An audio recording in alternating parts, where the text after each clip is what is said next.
Coucou mes petits loups. Aujourd'hui je vous tourne donc cette vidéo pour faire mon compte rendu CamoCon deuxième édition. Il y a beaucoup à dire en fait. C'était une convention quand même très conviviale, très agréable. J'ai pu y recroiser énormément de monde comme je l'ai déjà mis sur ma page. Euh,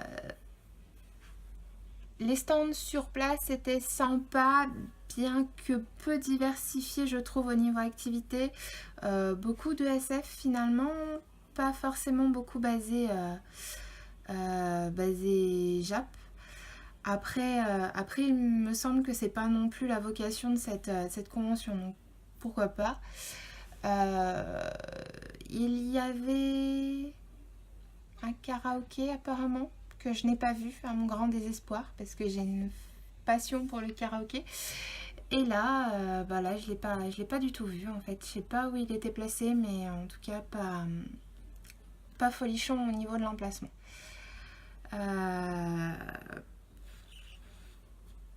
on va parler plus du contenu maintenant. Vis-à-vis du cosplay, le jury qui a été choisi pour le concours, c'était un jury vraiment sympathique avec des bons cosplayers, euh, beaucoup dans le même style finalement, très peu de cosplayers couture. Il y avait beaucoup de cosplayers muscles et armure. Ce qui est peut-être dommage, ce qui dévalorisait peut-être un petit peu les cosplayers couture, bien que quand je vois les personnes qui ont gagné, peut-être pas tant que ça. Mais en tout cas, un jury cosplay très sympa, très agréable, très accessible. Vraiment top. Pour ça, c'est clair que c'était génial.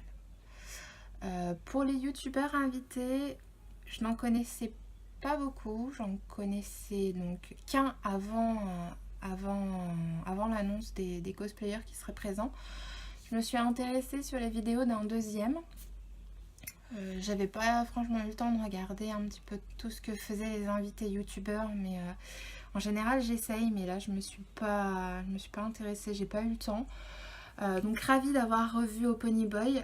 J'avais rencontré ce youtubeur à la Tokyo Dijon il y a 2 ans. Très sympathique, très accessible, vraiment super. Moi j'adore ce qu'il fait, je le trouve très talentueux, donc effectivement j'étais ravie de le revoir. Par contre, en ce qui concerne le professeur Feuillage, chaque fois que je suis passée dans le coin des stands youtubeurs, je ne l'ai pas vu. Il me semble pas l'avoir croisé dans la convention non plus. En fait, je me demande tout juste s'il était présent. Ouais, c'est... Était-il là? J'attends vos réponses. Honnêtement, je sèche.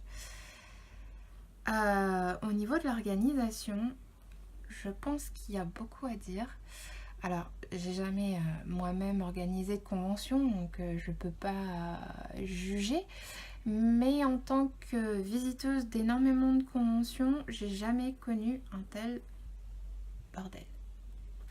Au niveau de l'entrée surtout. Euh, que s'est-il passé, dites-moi? Pourquoi les personnes qui sont en pré-vente attendent 2 heures? Pourquoi les deux files d'attente... pourquoi on mélange dans les deux files d'attente la pré-vente et les sans pré-vente? Que s'est-il passé? Que vous étiez passé par la tête? Pourquoi attendre 2 heures alors qu'on a déjà nos places? Et pourquoi attendre au milieu de ceux qui n'ont pas leur place? Là, je pense qu'il y a vraiment eu un gros bug et qu'il faut vraiment revoir ça. Donc même moi, alors, j'ai eu un avis des autres personnes qui sont arrivées à l'ouverture et qui sont rentrées à 11h midi. Je trouve ça vraiment dommage. Après, moi, je suis arrivée à 1h parce que j'étais au travail le matin. Pareil, je suis arrivée avec ma prévente, j'étais au milieu des autres gens, je ne savais même pas quel fil je devais prendre puisque rien n'était indiqué et visiblement c'est normal puisqu'il n'y avait pas de fil spécifique prévente. Je suis arrivée, j'ai attendu 20 minutes, 30 minutes avant de pouvoir rentrer avec ma place. Donc, et j'étais au milieu de ceux qui n'avaient pas leur place et j'attendais, juste connement. Vraiment, si quelqu'un qui organise les camos regarde, revoyez ça en profondeur l'année prochaine parce que vraiment c'était pas possible quoi. J'ai aussi un avis en tant que participante concours, concours cosplay. Donc au niveau de l'organisation, honnêtement la staff qui a organisé, alors l'inscription déjà était bizarre. L'inscription sur ces sites était très étrange, mais bien que finalement après coup assez simple. La staff qui organise le concours pour le coup était top. Les réponses aux questions sont ultra rapides, enfin ont été ultra rapides. Par contre, le mail d'information arrive un peu tard. Je trouve que la veille pour le lendemain, ça fait quand même short pour que les cosplayers qui aiment par exemple porter plusieurs costumes puissent s'organiser la veille pour le lendemain. Ça me paraît un peu juste de donner les horaires de rendez-vous, de check cosplay et tout ça. Ça me semble compliqué à gérer pour les cosplayers qui, comme moi, aiment bien porter plusieurs costumes ou conventions. Du coup, moi, à titre personnel, j'ai pu en porter qu'un. Ça m'a un peu frustrée. Bon, c'est pas grave, j'aime bien en porter plusieurs. Mais là, du coup, j'étais un peu triste de pouvoir porter que mon costume de concours. Parce que j'ai pas pu m'organiser autrement finalement. Donc voilà. Pour ça, c'est un peu dommage. Je regarde beaucoup par là parce que j'ai mon petit pense-bête. Pas sûre de rien oublier. Par contre, qu'est-ce qui s'est passé au niveau organisation concours? J'aimerais qu'on m'explique parce que mettez-vous à la place des cosplayers qui passent sur scène. Déjà, ils ont le trouillomètre au max. Ils sont stressés à mort. On leur donne rendez-vous pour checker le costume une demi-heure avant le concours, sachant qu'il y a en moyenne, entre les indives et les concours libres et les groupes, 16 personnes qui passent sur scène, enfin 16 personnes groupes qui passent sur scène. Vous m'expliquez comment 5 jurys peuvent checker 16, 17, 18, 19, 20, 22, je ne sais plus combien était le nombre de groupes et combien étaient personnes par groupe, mais comment le jury cosplay à 5, comment les 5 personnes peuvent checker 20, 22 costumes en 30 minutes? Expliquez-moi. Parce que moi, j'ai pas compris ce qui s'est passé. On arrive à 14h30. Moi, personnellement, j'y suis allée à 14h. J'ai que 2 jurys qui ont pu checker mon costume, ce qui est quand même un peu dommage, vu qu'ils sont à 5 à prendre la décision.